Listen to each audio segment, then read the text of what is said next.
এবার আপনার পকেটেও ঢুকতে পারে কর করে 3 লক্ষ টাকা। কিভাবে এই প্রকল্পের আবেদন করতে হবে? এই প্রকল্পের আবেদন করলে আপনার বাড়িতে পঞ্চায়েত এবং বিডিও অফিস থেকে সার্ভে আসবে, এবং সার্ভেতে যদি আপনি যোগ্য হয়ে থাকেন তাহলে কিন্তু আপনার আবেদন ভেরিফাই হয়ে যাবে, যাচাই হয়ে যাবে, এবং আপনারও ওই তালিকায় নাম চলে আসবে। আপনার যদি কাঁচা বাড়ি, জোড়াজীর্ণ ভাঙাচোরা বাড়ি থাকে, বা আংশিক কাঁচা আংশিক পাকা থাকে, বা ছাদটা কাঁচা বাকি বাড়ি পাকা থাকে, বা আপনি পাকা বাড়ি মাত্র একটা রুম থাকে, তাহলেই কিন্তু আপনি এই প্রকল্পের যোগ্য। হ্যাঁ, আমি কিন্তু আবাস যোজনারই কথা বলছি, প্রধানমন্ত্রী আবাস যোজনা, যেখানে কিন্তু কেন্দ্র সরকার থেকে 1,80,000 টাকা এবং রাজ্য সরকার থেকে 1,20,000 টাকা, টোটাল 3 লক্ষ টাকা আপনাকে কিন্তু পাকা বাড়ি প্লাস বাথরুম করার জন্য টাকা দেওয়া হবে। সেই জন্য করতে হবে আবেদন। আবেদন কোথায় করবেন? আবেদন তো অনেক দিন ধরেই চলছে এবং সার্ভেও কিন্তু অনেক দিন ধরে চলছে। লাস্ট ডেট ছিল 20 তারিখ জুলাই মাসের। এর আগেও আমি ভিডিও দিয়েছি আপনাদেরকে, হয়তো অনেকেই আবেদন করেছেন আমার ভিডিও দেখে। এখানে কিন্তু অনলাইন ও অফলাইন দুই তরফই আবেদন করতে পারবেন। তো চলো পুরো ভিডিওটা দেখা যাক কিভাবে আবেদন করবেন। 17 তারিখে নোটিশ জারি হলো। 20 তারিখ পর্যন্ত যে সার্ভে করার লাস্ট ডেট ছিল সেটা কিন্তু বাড়িয়ে দেওয়া হয়েছে 15 তারিখ পর্যন্ত। হাতে এখন অনেক সময় আপনি আবেদন করতে পারবেন, এবং সরকার থেকে কড়া নজর দেওয়া হয়েছে যে কোনো রকম কাঁচা বাড়ি যাদের আছে তাদের যেন বাদ না পড়ে। এখানে কিন্তু না থাকবে কোনো দালাল, না থাকবে কোনো মানুষ মাঝে যে আপনাকে বলবে যে এসো আমি তোমার বাড়িটা করে দিচ্ছি, আমাকে এতগুলো টাকা দাও। না, আপনি কিন্তু একটি টাকাও কাউকে দেবেন না। তো চলুন কিভাবে আবেদন করবেন। অনলাইনেও কিন্তু পোর্টাল চালু আছে, আবেদন করতে পারেন, নিজের বাড়ির সার্ভে নিজে করতে পারেন। সমস্ত বিষয় নিয়ে আজকে ভিডিওটা জানাবো, তাই ভিডিওটা মোটেও স্কিপ করবেন না। আপনাদের যদি নিজের পাকা বাড়ি থাকে, আপনার বন্ধু বান্ধব আত্মীয় স্বজনে যদি কাঁচা বাড়ি থেকে থাকে, আপনি কিন্তু ভিডিওটা শেয়ার করে দেবেন সেই সব মানুষরা যারা কিন্তু এই আবাস যোজনার ঘর পেতে পারে। কারণ 25 লক্ষেরও বেশি কিন্তু ঘর ছাড়া হয়েছে কেন্দ্র সরকার থেকে, যেখানে কিন্তু প্রচুর মানুষের ঘর হবে, এবং সেটাও কিন্তু 3 লক্ষ টাকা। তো চলুন দেখে নিই যে অনলাইন কিভাবে আবেদন করবেন বা অফলাইন কিভাবে আবেদন করবেন। তো দেখুন নোটিশে কি বলা হয়েছে আগে আমরা জেনে নিই। তার আগে বলবো, ইউটিউব থেকে দেখে থাকলে চ্যানেলটা এখনই সাবস্ক্রাইব করে নেবেন এরকম টাটকা তাজা আপডেট পাওয়ার জন্য। আর যারা ফেসবুক থেকে দেখছেন, এই নতুন প্রোফাইলে আমি আপডেট দিচ্ছি, তাই নতুন প্রোফাইলেই কিন্তু যুক্ত হবেন, না হলে কিন্তু এই আপডেটগুলো আপনারা পাবেন না। সরকারি যে কোনো প্রকল্পের আপডেট পেতে এখনই ফলো করুন। তো দেখুন এখানে কিন্তু পরিষ্কার স্পষ্ট জানিয়েছে যে 10 তারিখ পর্যন্তই আপনারা কিন্তু ধরবেন, কারণ 15 তারিখ হলেও 10 তারিখ পর্যন্তই লাস্ট ডেট বলে আপনাদেরকে ধরতে বলছে। ঠিক আছে, আবাস যোজনার বাড়ি পাওয়ার জন্য কিন্তু আপনারা একটা যে অনলাইন যে অপশন, সেই অনলাইন অপশনে দেখুন এখানে লেখা হয়েছে আপনার সরকার আপনার পাশে। এইটা যখন সার্চ করবেন, সার্চ করার পর ঠিক দেখুন এইরকম ধরনের একটা ওয়েবসাইট ওপেন হয়ে যাবে। সেই ওয়েবসাইটের নিচে দেখুন এখানে ফোন নাম্বার আছে, সেই ফোন নাম্বারে ফোন করে আপনারা আবেদন করতে পারেন।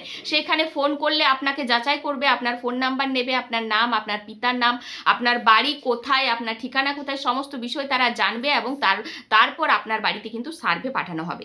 ঠিক আছে, পাশে দেখুন ইমেল আইডি রয়েছে, চাইলে আপনারা কিন্তু এই পোর্টালে গিয়ে ইমেলও করতে পারেন। ঠিক আছে, তারপরে দেখুন আরেকটা অপশন যেটা দিয়েছে নতুন করে, এই অপশনটা চালু হয়েছে CPGRAMS। CPGRMAS এই পোর্টালটা খুললে কিন্তু এরকম একটা পোর্টাল, এটা খুব কম ব্যক্তি জানে, আপনাদেরকে জানিয়ে দেওয়া হয়েছে একদম নির্দেশনার মাধ্যমে, একটা বিজ্ঞপ্তির মাধ্যমে জানিয়ে দেওয়া হয়েছে।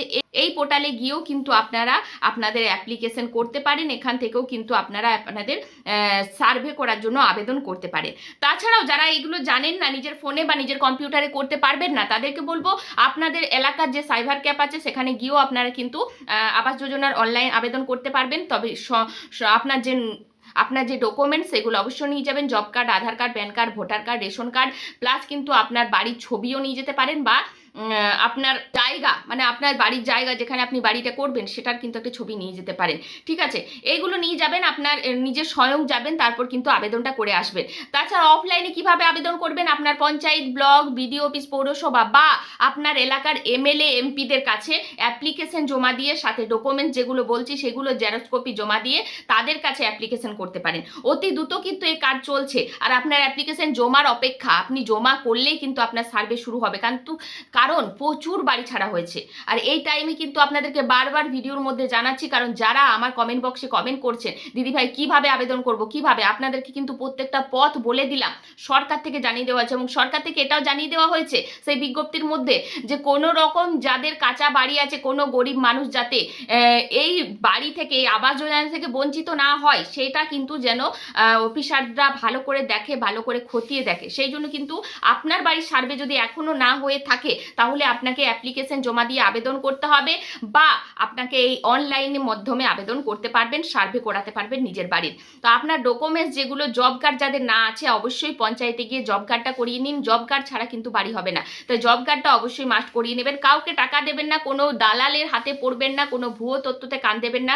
ডাইরেক্ট পঞ্চায়েত বা বিডিও অফিস, পৌরসভার মাধ্যমে কাজটা করান, বা আপনি অনলাইনের মাধ্যমে করাতে পারেন। তো এই ছিল পুরো ভিডিওটা প্রচুর শেয়ার করে দেবেন জনস্বার্থে। প্রত্যেকে কাঁচা বাড়ি কে কে পাবেন আপনাদেরকে বলেই দিলাম, যে কাঁচা বাড়ি, আংশিক কাঁচা, ধরুন আপনার দেয়াল পাকা আছে, ছাদ কাঁচা আছে, ছাদ টিন আছে, অ্যাডভাস্টার আছে, টালি আছে, সেক্ষেত্রে আপনারা পাবেন। ঠিক আছে, আপনার যদি পাকা বাড়ি থাকে, ছাদও পাকা আছে, আপনার বাড়িটা পাকা, একটা যদি রুম থাকে পাকা, তাহলেও আপনি পাবেন। আপনার কাঁচা জরাজীর্ণ বাড়ি, মাটির বাড়ি, এগুলো তো পাবেনই। ঠিক আছে, যাদের এরকম অবস্থায় আছেন, বাড়ির অবস্থা খারাপ আছে, অবশ্যই তাড়াতাড়ির মধ্যে আবেদন করুন। প্রত্যেকে এমপি এমএলএ পার্টি অফিসে গিয়েও সেখানে আবেদনপত্র জমা দিতে পারেন, পঞ্চায়েতে গিয়ে জমা দিতে পারেন, বা বিডিও অফিসে জমা দিতে। প্রচুর আবেদন চলছে, আবেদন জমা পড়ছে। আপনারাও তাড়াতাড়ির মধ্যে অতি শীঘ্রই আপনার নামটা সেখানে লেখান, আপনার বাড়িতে আবেদন যাবে। আপনার যদি সেই বাড়ি দেখে তাদের মনে হয় যে হ্যাঁ আপনার পাওয়ার যোগ্য, তাহলে কিন্তু তারা সেই তালিকায় নাম উঠিয়ে দেবে। এখানে কিন্তু কোনো রকম কোনো আগের মতো টাকা নেওয়া বা টাকা খাওয়ার কোনো ব্যাপার নেই, একদম স্বচ্ছতার সাথে হবে। তাই কোনো রকম কোনো মানুষকে টাকা না দিয়ে ডাইরেক্ট নিজে কাজ করার এবং নিজের সার্ভে নিজে করার। তো এই ছিল পুরো ভিডিওটা প্রচুর শেয়ার করে দেবেন। চলুন, ধন্যবাদ।